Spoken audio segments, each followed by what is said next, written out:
I think we can move into our action items. The first one being item 2.1, and I believe, Jose, that's you? And Scott, just Yeah. in case, I told the approval of the contracts and grants. Right. If you wanted to, you could take up the minutes as part of the consent agenda, or you could do that later. He has. We did the minutes. We did the minutes, yes. Well, thank you, President Himmelstein, members of the board, Chancellor Scott. This item represents a contingency plan as a result of anticipated reductions in federal Perkins funding for the 2011-2012 fiscal year. Last year, the board approved our Perkins expenditure plan November 8th, at your November 8th board meeting, and it is that plan that we're seeking to modify in light of these reductions. The plan that was approved last year allocated $11,251,825 to Title II Tech Prep allocation. That amount will be eliminated by the federal government. It was proposed by President Obama for elimination, and Congress approved that. So that amount for sure is going to be eliminated. The unknown factor is how much of the total Title I allocation to the state of $127,991,502 will be likewise reduced. We know some reduction will take place. We don't know for certain the dollar amount, because that amount is obviously going to the Department of Education, and then there's a split that takes place. The community colleges gets their share of the split. So that unknown being still unknown, we have a contingency plan that is before you as item 2.1 today, where we're looking at the elimination of the Tech Prep program.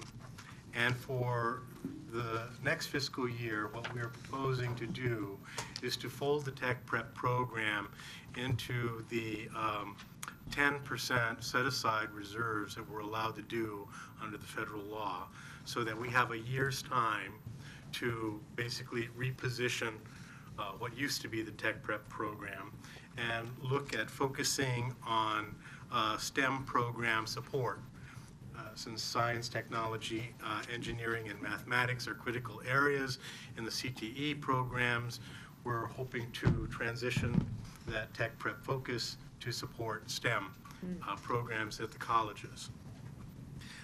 That likelihood of using these Tech Prep dollars to fund STEM programs is still subject to the Board of Education, as they are the fiscal agent for these Perkins dollars. So once they've taken that action, we will then fold that into the 10% set aside.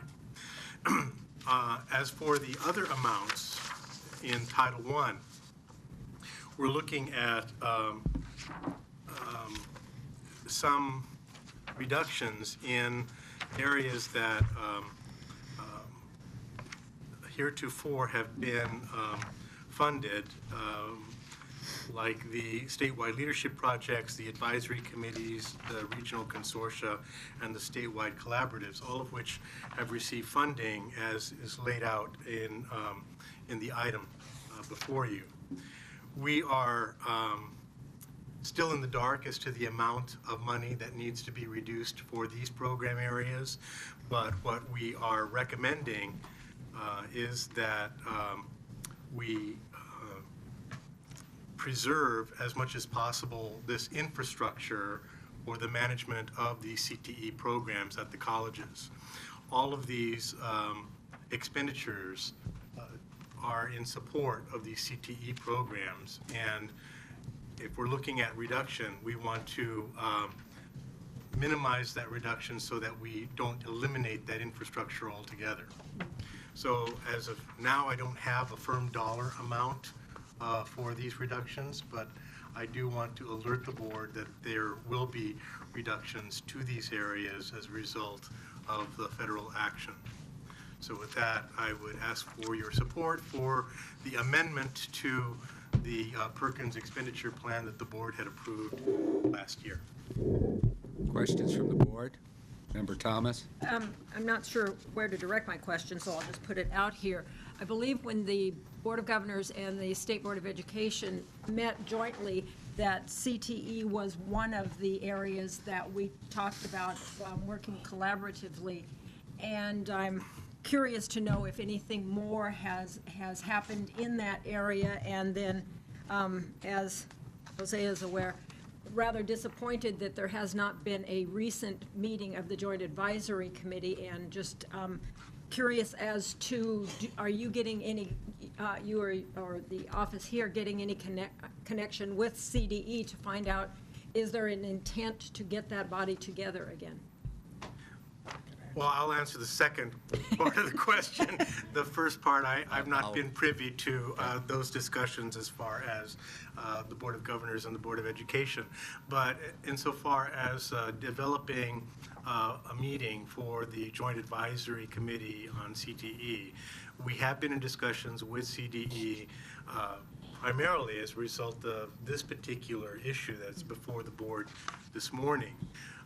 Because we obviously thought this would be something that would be good to get the input of the JAC-CTE prior to it coming before our respective boards. Unfortunately, we don't call those meetings. It is left to the Department of Education to call for the meetings. So we have been in discussion, but obviously no meeting has been scheduled. I'll let the chancellor speak.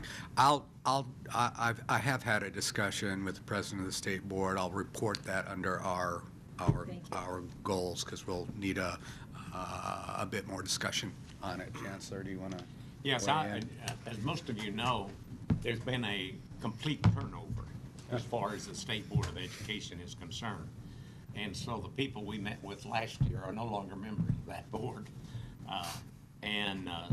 But it is fortunate that the chair of that board is a good friend of Scott Himmelstein and myself. Mike Kirst is his name. He's a well-known education authority, expert, whatever you want to call him. He's a retired professor from Stanford University, and he recently appeared before the Student Success Task Force talking about Common Core standards, which is a very important development and will be particularly important in terms of the preparation of K through 12 for college work. Now the completion of that whole study of Common Core standards is going to take several years, so it's not going to happen overnight.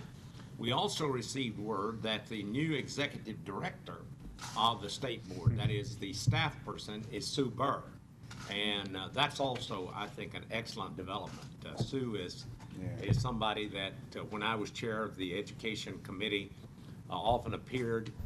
She was always extremely knowledgeable. She, at that time, was the executive director of the County superintendent. County superintendents, and then she also has an excellent relationship over a period of years, knowing Eric Skinner very well. So we're encouraged by those developments. However, they're trying to get organized because it's a completely new group. So how soon they would be open to meeting with us, I don't know. We've expressed that interest, but with the new administration, there is a new State Board of Education, a new director. We had an excellent relationship with the former chair, that was with Ted Mitchell. But Ted is no longer the chair, no longer even on the board, and Mike Kirst is now the chair. And I think they've appointed the people that are on the board. Is that correct, Eric? Mm-hmm. So we can get the names of those people, and maybe some of you know some of the people. But fortunately, we do have a good contact with both Mike Kirst and Sue Burr, who is the executive director. Okay, Member Reed. I'd like to move for approval of the amendments to the CTE expenditure plan. Second. Okay, I'll do that. I'd like to just ask a couple questions, Jose. One, under the statewide leadership projects, I just wasn't quite, what is the statewide collaborative? And it says there's 10 of them. Right. The statewide collaboratives are basically consortia of community colleges and local school districts that work on developing CTE programs within their regions. So we call them statewide collaboratives, but in fact they are a more regional focus. And those are different than regional consortia. Exactly. And Okay. they serve a different purpose. Okay. Because they're actually in the development of the programs, whereas the regional consortia are more in the approval of the programs that have been developed. Right. Then the other question was, I was a little fuzzy on the 10% reserve, and you're taking tech prep dollars that were not spent? Is that what you're saying? No, the tech prep dollars that will be eliminated, Yeah. the $11,251,825 Right. that was allocated for tech prep. Where does the 10% reserve come in?